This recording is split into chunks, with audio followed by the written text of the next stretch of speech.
ఓం గోదాదేవ్యై నమః. శ్రీరామానుజాయై నమః.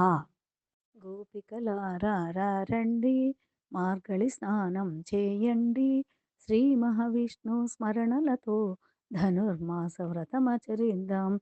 మెలుకో శ్రీహరి మేలుకోవయ్యా.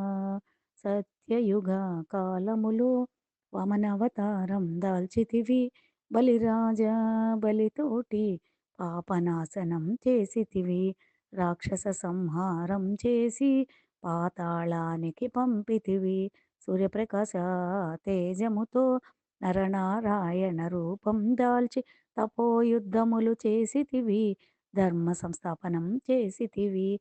మెలుకో శ్రీహరి మేలుకోవయ్యా. త్రేతాయుగ కాలములో పరశురామ రూపం దాల్చితివి, క్షత్రియ శూన్యం చేసితివి, కామధేనువును నిల్పితివి, దుష్ట శిక్షణమును చేసి శిష్టశాంతి రక్షణం చేసితివి. మెలుకో శ్రీహరి మేలుకోవయ్యా. గోపికలారా రండి, మార్గళి స్నానం చేయండి, శ్రీ మహావిష్ణు స్మరణలతో ధనుర్మాస వ్రతమాచరిద్దాం. జై శ్రీమన్నారాయణ.